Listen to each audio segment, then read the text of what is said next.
Ladies and gentlemen, in this Red Gaming Theatre video, we're going to be discussing the Wii U for a little bit.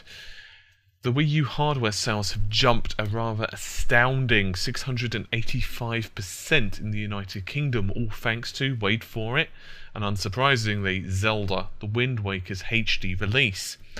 There was a statement that Nintendo UK's head of consumer marketing, his name is James Honeywell, said, "We have long believed that software sells hardware, and it's great to see that reaffirmed this week with the uplift of Wii U sales to coincide with the launch of The Legend of Zelda, The Wind Waker HD."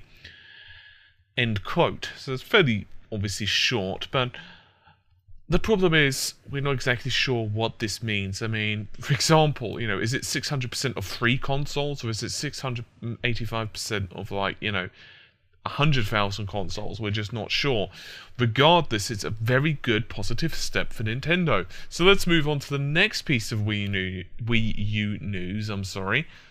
Now, both Pikmin 3 and The Wind Waker have sold pretty well, at least here in good old Britain. And Shelley Pierce, who is Nintendo UK's marketing head, she has been speaking about this, and she said there was a big misconception at launch about the Wii U and one of the big messages is to explain to Mum that the new console and new controller, in terms of marketing work we've done against dads, there is now a good understanding there, but many mums don't know what this is. They're buying what they're advised to, and they're going into shops and relying on retail to explain that this is a new piece of hardware. Now, in case you're not exactly, this is out of quote, in case you're not exactly sure what this is referring to, Nintendo are targeting with laser precision parents because they believe that the console's price tag isn't the problem. Rather, it's understanding, or rather lack thereof, from parents. Because, quite simply put, they don't really understand what the difference is between the Wii and the Wii U. At least that's what Nintendo believe. What we are seeing with our monthly tracking is the Wii remains the #1 console for brand awareness, and we have done several studies, and there are many families actively playing on Wii. Perhaps sometimes as an industry we don't see it because we're so focused on core fans who are obviously not the ones that are still playing.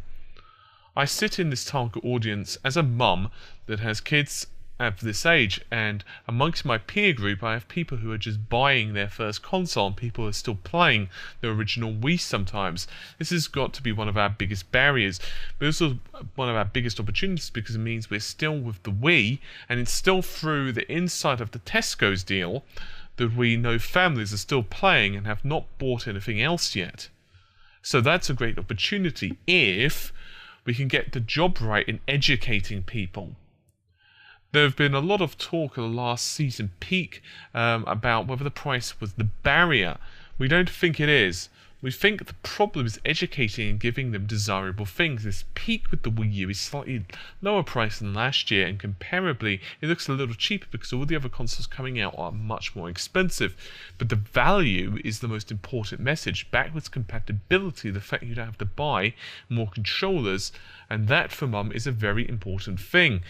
Wii U is very different to those other consoles. Our heartland is with our family and kids, but we must not forget core Nintendo fans are a fundamental part of it. Yes, there is a crossover with the core fans, and they will buy other consoles, but generally, those are quite different audiences. I imagine our marketing activity will look and feel very different. End quote. So this is two different messages from Nintendo. The first, and let's focus first of all on the increase in sales, the 685%. That's profound. I mean, we're not even talking like a 2 or 3 times increase in sales. When you're talking 5, 6, 7 times greater, that's something to notice. Now, of course, this does not necessarily indicate the rest of the world. I will be curious about what, say, is going to happen in the United States. It's also a very good time to think about more crucial things. So, for example, The Wind Waker is making the system sell better. Nintendo has stated time and time again that one of the one of the concerns they've had is simply the fact that their software lineup, let's just not mince words, has sucked compared to what it really should be. They've blamed numerous reasons behind this. One of the primary ones is developing in HD. They said it didn't take as much time as they thought. It actually took considerably longer. So in other words, they budgeted a certain time frame for a title, but when they actually started to work in high definition, which of course invariably means higher resolution textures, shadows, higher polygon counts, and everything else of course that goes into a better looking game, they didn't realise that that was going to take that much longer. I am not exactly happy with that answer, to be honest, but at least they're honest. I mean, sometimes Nintendo can be a bit too honest. Nintendo can be sometimes a bit blunt in these things, and you know, that's fine. I prefer that rather than mincing words, which you could sometimes accuse Sony or Microsoft of doing. On the other hand, Nintendo can also be pretty stubborn. Is price an issue? Well, I guess it depends. Backwards compatibility, for core gamers it probably doesn't matter much, but for mum and dad it possibly does. Obviously, Nintendo's plan is to try and sneak under the radar and basically to convince or to educate and make themselves look or at least a decent alternative to the more expensive PlayStation 4 and of course the Xbox One, which are going to all be duking it out at around the same period of time. Obviously, if little Jimmy could have an appealing looking console that is new, that he doesn't own yet, that has some good looking games, that look, you know, family and wholesome, then for many parents that's going to be great. The problem is many gamers now are starting to become older, and while sure, of course, there are always going to be new gamers, for the core gamers it's also going to take a heck of a lot longer.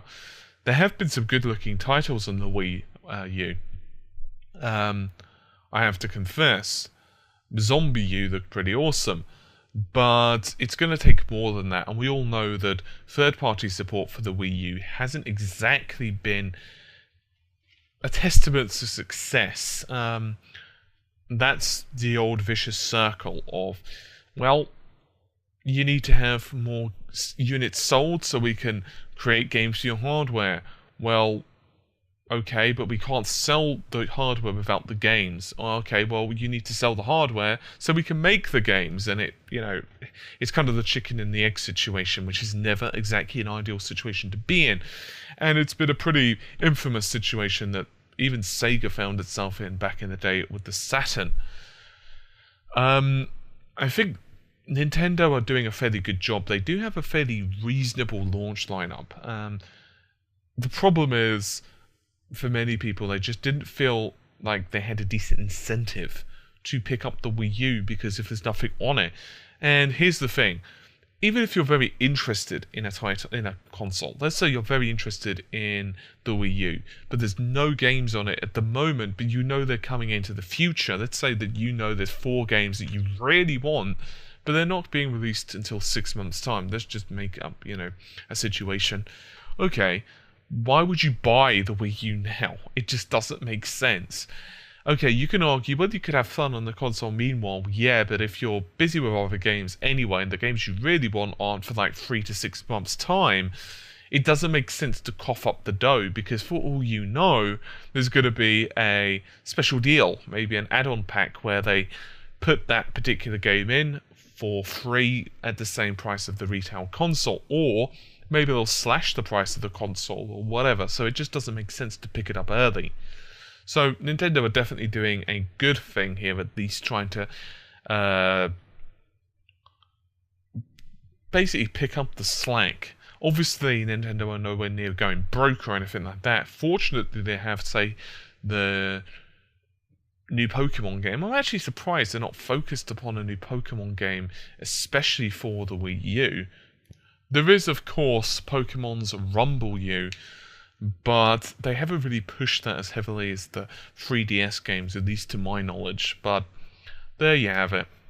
Regardless, hopefully you've enjoyed the video. I'm actually really hoping Nintendo do start to sell better with the Wii U, because in my opinion, it's just good competition. I think both Sony and Microsoft, I don't want it just to be a two-party race. It's not just boring, but it also reduces innovation, in my opinion, in the marketplace. So I'm not saying that I expect Nintendo to be able to suddenly compete with the PS4 and Xbox One, but to at least, you know, be able to say that they're at least in the race rather than just kind of sitting there nursing a broken ankle. That would be pretty cool.